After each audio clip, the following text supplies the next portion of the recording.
Okay, now let us see this question on wave. As usual, you should read the question first to understand what can be asked. Okay, let's read it together. Figure 5.1 shows plane waves passing through a gap in a barrier that is approximately equal to the wavelength of the wave. Now you can see that the dimension, the distance in the gap is more or less the same as a diffraction. This is maximum diffraction, and this is very important in physics. Later you will see when you will do HSC that this principle is very important. Okay, because it enables us to find the wavelength of unknown waves. We are going to see this later. For the time being, let us enjoy this question. This is on wave. Diffraction. Let us see the theory part now. As I told you in the previous question, diffraction, the waves coming here, passing through a small gap, circular diffraction. Can you see that the distance between the wavefront, which is the wavelength, the same here and here.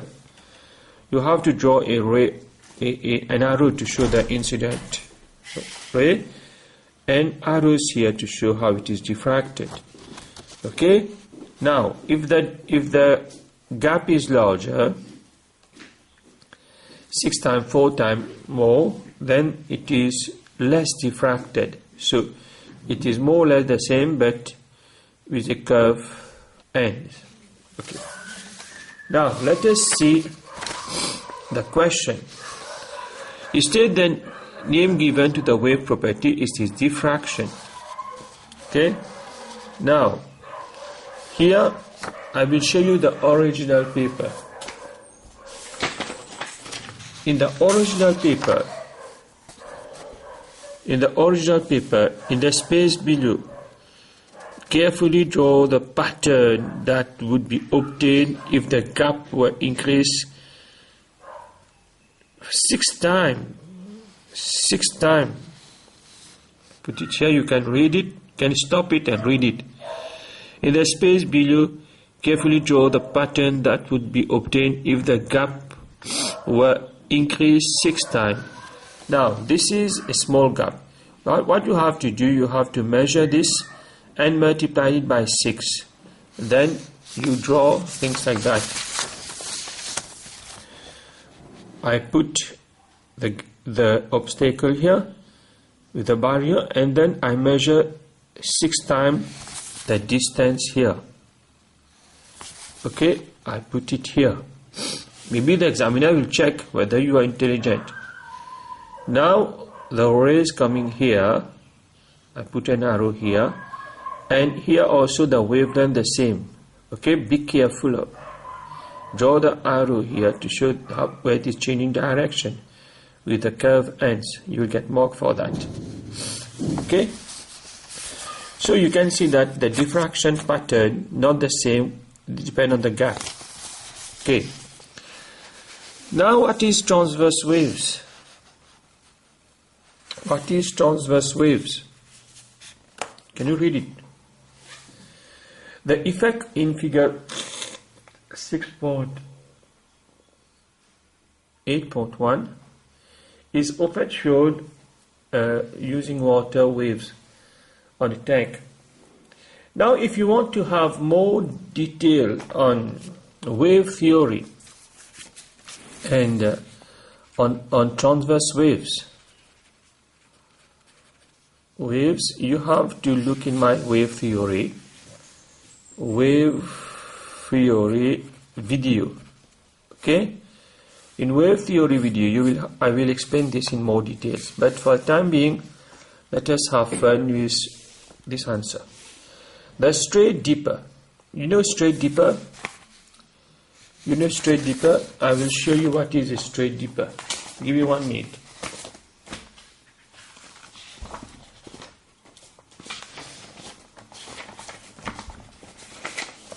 1 minute, 1 minute, 1 minute.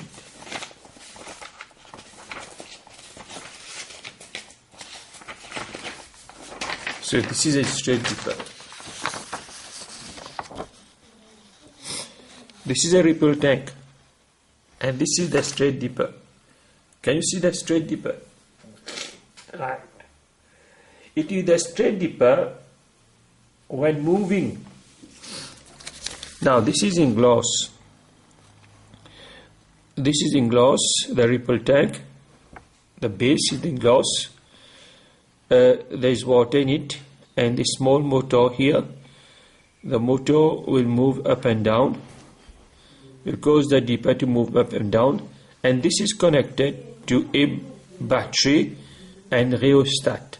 Why rheostat? Because I will draw a diagram to show you the ripple tank. The motor in the ripple tank is connected to a battery. Okay, and it is connected to a rheostat.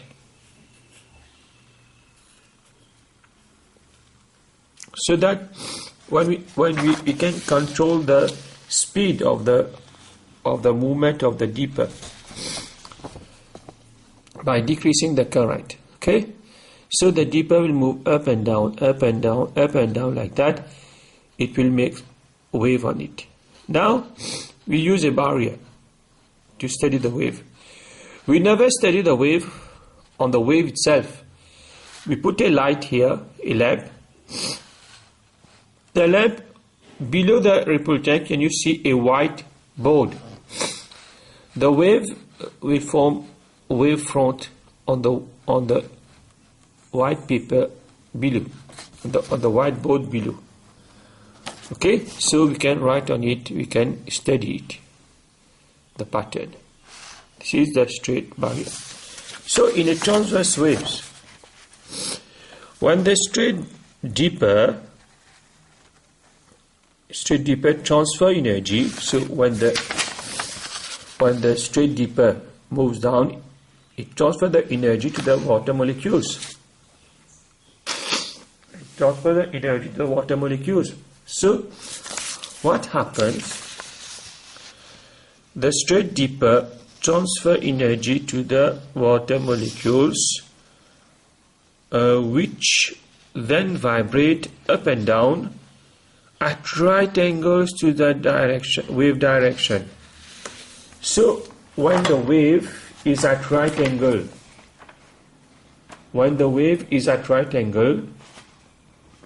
we say that there is transverse waves. When the direction of vibration is at right angle to the wave direction, say for example here you have a transverse waves. This is a transverse wave, the wavelength. You see the direction of vibration, it is at right angle to the wave.